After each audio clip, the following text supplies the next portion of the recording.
नमस्कार। Housewife story teller में आपका स्वागत है। तो आज मैं प्रस्तुत हूँ मालती जोशी जी द्वारा लिखी गई एक कहानी लेकर। कहानी का नाम है कैलकुलेशन। तो चलिए कहानी की शुरुआत करते हैं। 8:30 बजने को थे और पिंकी का अब तक पता नहीं था। मेरी चिंताओं का ग्राफ बढ़ने लगा था। सर्दियों में अंधेरा वैसे ही जल्दी घिर आता है और शहर में रोज होने वाली घटनाएं मन को डरा देती हैं। बच्चों को हमारी परेशानियों का कोई एहसास नहीं होता, बल्कि मैं फ़ोन भी करती हूँ तो वह नाराज़ हो जाती है।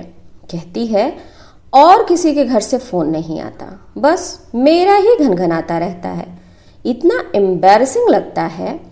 अब भला इसमें एम्बैरसिंग होने जैसा क्या है? तुम्हारे दोस्तों के घर वाले लापरवाह हैं तो मैं क्या करूँ? मैं तो उतनी बेफिक्र नहीं हो सकती हूँ।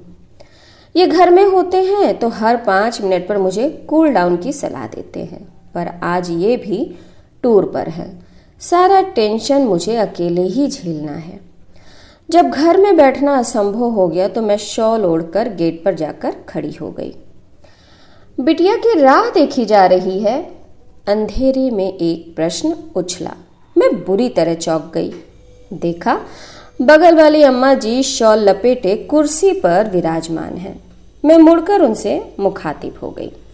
कंपाउंड वॉल पर टिकते हुए कहा, हाँ देखिए ना, अंधेरा कैसा हो रहा है। इतनी रात अकेले आती है तो चिंता होने लगती है। वह अकेले नहीं आती, एक लड़का घर तक छोड़ने आता है। मैं चकित होकर उन्हें देखती रह गई। पिंकी ने उनका नाम चुंगी नाका रखा है। शायद ये गलत नहीं है। अपने बरामदे में बैठकर वह पूरे मोहल्ले की खोज खबर रखती हैं। थोड़ा बुरा भी लगा। जरा सी तुर्शी के साथ पूछा, आप अब तक यहाँ ठंड में क्यों बैठी हुई हैं? अरे बेटा अभी अभी दफ्तर से लौटा है, उसका चाय नाश्ता हो जाने दो, फिर भीतर जाऊंगी। मतलब? अरे मुझे देखेगा तो पास बिठा लेगा, मेरे हाल चाल पूछेगा, दफ्तर की बातें बताएगा। बहू को ये सब अच्छा नहीं लगता। कहती है शादी क्यों की, जिंदगी भर अम्मा के पल्लू से बंधे रहते। कहते हुए उन्होंने शॉल और कसकर लपेट ली। मैं चुप हो गई। हर घर की अपनी समस्या होती है, उससे खुद ही निपटना पड़ता है। बाहर वाला कुछ नहीं कर सकता। इस समय तो मैं अपनी ही चिंता से ग्रस्त थी, दूसरों की मदद क्या करती। मुझे ज़्यादा प्रतीक्षा नहीं करनी पड़ी। कुछ ही देर में मेरी समस्या यानी कि पिंकी रानी पधार गईं। साथ में वह लड़का भी था। पिंकी बाहर से ही चिल्लाई, मम्मा वहाँ ठंड में क्या कर रही हो? अब उस लड़के ने मुझे देखा। नमस्ते आंटी। नमस्ते बेटा, आओ भीतर आओ, गर्मा गर्म कॉफ़ी पिलाती हूँ। स्कूटर बाहर खड़ा करके वह निसंकोच भीतर चला आया। रोज़ तो बाहर से ही चले जाते हो, आज पकड़ाई में आए हो। प्रियंका ने कभी बुलाया ही नहीं, मैं तो रोज आ जाऊंगा। मैंने फटाफट कॉफ़ी बनाई, सूखे नाश्ते के साथ सर्व की और कॉफ़ी पीते हुए उससे ढेर सारी बातें पूछ डाली। जब वह चला गया तो मैंने जैसे अपने आप से कहा, लड़का अच्छा है ना? कहीं तुम इसके साथ मेरा गठजोड़ा करने की तो नहीं सोच रही हो? एक ही बैठक में उसके खानदान की सारी हिस्ट्री ज्योग्राफी पता कर ली, इसलिए पूछ रही हो? हर्ज क्या है? No mummy, he is just a friend. Coaching तक लाने ले जाने के लिए तो ठीक है, पर शादी के कतई लायक नहीं है। इतने मीडियाकर पर्सन से शादी की बात तो मैं सोच भी नहीं सकती। कैट की तैयारी कर रहा है, सो क्या ऐसे ही? पता है मम्मी, यह उसका तीसरा अटेम्प्ट है। तो तुम कौन सा पहली बार में निकल जाओगी? तुमसे तो बात करना ही बेकार है, उसने तुनक कर कहा और कपड़े बदलने चली गई। इन लड़कियों को कौन समझाए और क्या समझाए? लड़कियों को समझाना सच में बहुत मुश्किल होता है। पिछले साल तक सुनील नाम के एक लड़के से अच्छी खासी दोस्ती थी। दोनों ने टेबल टेनिस में कॉलेज को कई बार रिप्रेजेंट भी किया था। फिर एकाएक उसका आना बंद हो गया। मैंने पिंकी से पूछा तो बोली, जनाब खेल खेल में लाइफ पार्टनर बनने के सपने देखने लगे थे। How rubbish. एक लड़का था रजत, 2-3 नाटकों में दोनों ने साथ काम किया था। लड़का सुंदर था, संपन्न भी था। मुझे तो सुशील भी अच्छा लगता था, पर पिंकी बोली मम्मी उसे ऑफ स्टेज देखोगी ना तो तुम्हें मतली आ जाएगी, फिर उसके साथ काम क्यों करती हो? Because he is a fine actor. कल की बॉलीवुड में जाकर बड़ा स्टार बन गया तो? नो चांस मम्मी, वह तो बस लोकल हीरो है, वहाँ तो ऐसे सैकड़ों मारे मारे फिरते हैं, कोई घास नहीं डालता। मैंने सुना है लड़कियां उस पर जान छिड़कती हैं। लड़कियां परले दर्जे की बेवकूफ़ होती हैं, तभी तो ऐसे लोगों की बनाती है। कई बार मेरा पूछने का मन होता है कि लाडो, तेरी नज़र में कोई मिस्टर परफेक्ट है भी? उस दिन कॉलेज से लौटते ही बोली, मम्मी थोड़ा विटामिन एम स्पेयर करो, पार्लर जाना है। क्यों, कॉलेज में फंक्शन है कोई? फंक्शन तो नहीं, पर कॉलेज में नहीं है, बर्थडे पार्टी में जाना है। Kartik is throwing a party. Kartik इतने दिनों कहाँ था? यहीं था, पढ़ाई में बिजी था, पीजी कर रहा था ना। एकाएक तुम्हें कैसे याद कर लिया? याद क्यों नहीं करेगा, मैंने उसे भूलने ही कब दिया है। हर साल बर्थडे पर विश करती हूँ, न्यू ईयर पर कार्ड भेजती हूँ। हाँ, पार्टी आज पहली बार दे रहा है। कार्तिक की पार्टी में खूब बन सवर कर गई थी। बार बार पूछ रही थी, मम्मी मैं ठीक तो लग रही हूँ ना? मेकअप बहुत गाढ़ा तो नहीं हो गया है ना? साड़ी बहुत जाजी तो नहीं है? वह सचमुच बहुत प्यारी लग रही थी। बाल भी ढंग से संवारे थे, कपड़े भी ढंग से पहने थे। ऐसा नहीं कि हमेशा की तरह कुछ भी उटपटांग पहन ले और चल दे।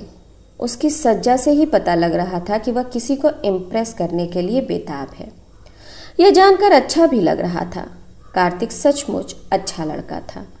बहुत अरसे पहले वे लोग हमारे पड़ोसी थे। उसकी बहन कीर्ति पिंकी की क्लास में थी। माता पिता दोनों डॉक्टर थे, अक्सर बिजी रहते थे। कीर्ति का अधिकांश समय हमारे यहाँ ही गुजरता था। फिर मोहल्ले बदल गए, पर एक ही क्लास में होने के कारण कीर्ति और पिंकी की दोस्ती बनी रही। हायर सेकेंडरी के बाद वह भी भाई की तरह मेडिकल में चली गई। आना जाना कम क्या, एक तरह से बंद ही हो गया। या तो आज पता चला कि पिंकी उन लोगों के, खास कर कार्तिक के बराबर संपर्क में है। अच्छा लगा। जाते समय मैंने उसे ढेर सारी हिदायतें दी। जल्दी लौटना, ऑटो में अकेले मत आना, किसी भरोसेमंद आदमी की कार में ही बैठना। उसे अच्छा तो नहीं लग रहा था, पर चुपचाप सुनती रही। आखिर उसके पापा को ही याद आई। पापा ने बोला, क्या करती हो, बस भी करो, लड़की अब बच्ची नहीं रही, खासी बड़ी हो गई है। इस बात को तुम कब समझोगी? बच्ची नहीं रही, बड़ी हो गई है, इसीलिए तो इतनी फिक्र हो रही है। पर ये बातें पुरुषों के दिमाग में कभी नहीं आती। फिक्र करने का जिम्मा जैसे माँ ने ही उठाया हुआ है। रात को वो लौटी थी तो काफ़ी थकी थकी सी लग रही थी। मुझे आश्चर्य नहीं हुआ। जानती हूँ आजकल की पार्टियों में सिर्फ खाना पीना थोड़े ही होता है, डांस के नाम पर अच्छी खासी हुड़दंग लीला भी होती है। शोर इतना कि कानों के पर्दे फट जाएं। कैसी रही पार्टी? मैंने पूछा। ठीक ही थी, उसने बेरुखी से कहा और सोने चली गई। अब मुझे ताज्जुब हुआ, और कोई दिन होता तो मुझे पूछने की ज़रूरत नहीं पड़ती, वह आते ही शुरू हो जाती। यह भी भूल जाती कि आधी रात हो रही है और मम्मी जो उसके लिए अब तक जाग रही थी सोना चाहेंगी। पर आज तो उसे बात करना भी मुहाल लग रहा था। जाते समय जो उत्साह फूटा पड़ रहा था उसका लेश मात्र भी अब बाकी नहीं था। सुबह चाय के समय उसके पापा ने पार्टी के बारे में पूछा तो बोली, पापा पार्टी तो शानदार होनी ही थी, उसने अपनी एंगेजमेंट जो अनाउंस करनी थी। अरे वाह, किससे शादी कर रहा है? अपनी बैचमेट से, दोनों ने साथ ही पीजी किया है। इसका मतलब है घर में डॉक्टरों की एक पूरी फौज तैनात है। तब तो उनके नर्सिंग होम का भी एक्सटेंशन होगा। बिल्कुल होगा। अब वह केवल मैटरनिटी होम नहीं रहेगा, वहाँ बड़ी से बड़ी सर्जरी होगी। इसीलिए तो उस बॉर्डम से शादी कर रहा है। अगर उसे पीजी में एडमिशन नहीं मिलता तो उसे लिफ्ट थोड़े ही देता, किसी और को पटा लेता। उसका स्वर अत्यंत कसैला हो गया था। अंकल आंटी भी तो उसकी डिग्री पर ही रीझे हैं, नहीं तो कार्तिक के सामने तो वो कुछ भी नहीं है। It is a business deal, all in all. और फिर उसका स्वर एकदम तरल हो आया। पापा, आजकल लोग नाप तौल कर ही प्यार करने लगे हैं, है ना? उसके स्वर का गीलापन मुझे भीतर तक भिगो गया। मन हुआ उसे गले से लगाकर सांत्वना दूं, कहूं कि लाडो, इसमें कार्तिक का क्या दोष है? अपना नफा नुकसान देखना तो जमाने का चलन है। तुम भी तो इस इल्जाम से बरी नहीं हो। वैसे भी टूट कर प्रेम करने वाली पीढ़ी अब रही कहाँ? वे लोग तो कब के इतिहास बन गए। तो ये कहानी यहीं समाप्त होती है। आप लोगों से विशेष अनुरोध कि मेरे चैनल को लाइक करिए, शेयर करिए और सब्सक्राइब करिए। नमस्ते।